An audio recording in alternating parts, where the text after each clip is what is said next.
Protests in Hong Kong dubbed the island's last fight against mainland China for days now, and things are heating up there where it is early Wednesday. There are chaotic scenes reportedly erupting as thousands of demonstrators surround government offices.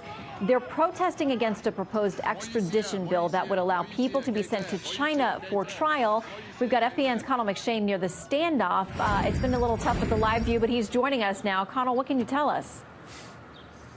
Well, you know, it's interesting, Shannon. The live police officers in riot gear that are standing behind me are ready to move in. But so far, these protests, the second, to your point, large-scale protests that we've seen in this city this week, have been peaceful. 9 additional vans of police officers, we were counting them just before going on the air with you, just arrived. But again, so far, they have not had to move in. What's happened here in Hong Kong today is that many of the local businesses have either been encouraged to close or have had to close because their workers just haven't shown up for work. There's something of a strike going on in the city, so people can come out and make their voices known against this controversial and largely unpopular extradition bill, which indeed would allow people, if they're charged with a crime here in Hong Kong, potentially to be sent back to mainland China, where the laws are very different. But what stood out to us since we've arrived here and spoken with many of these protesters is how many of them are young people.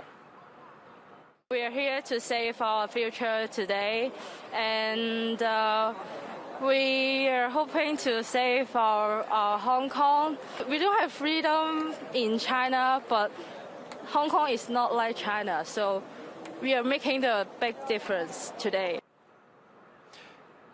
You can see some live pictures now just blocks from where we're standing of the protesters gathering just outside of the Legislative Council, Shannon, where the debate about this bill is underway at this hour. Now, here's what we're hearing from inside that debate.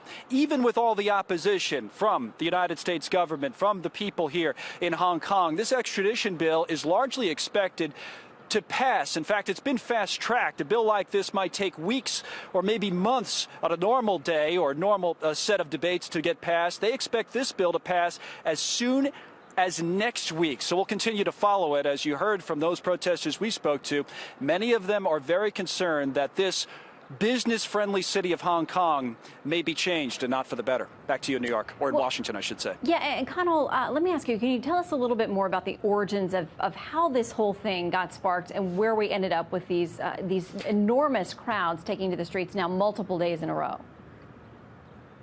Well, there was a young man who was charged with a crime, actually charged with strangling his girlfriend on a trip to Taiwan. That young man traveled back here to Hong Kong and has not been able to be extradited back to Taiwan. That's kind of what started it. Then the chief executive, highest-ranking political official here in Hong Kong, Carrie Lam, pushed it forward to include the possible extradition to China, and that's when the protesters took to the streets. But again, so far they've been unsuccessful. Beijing is holding strong. Okay, Connell McShane, live there on what is Wednesday morning in Hong Kong. Thank you so much.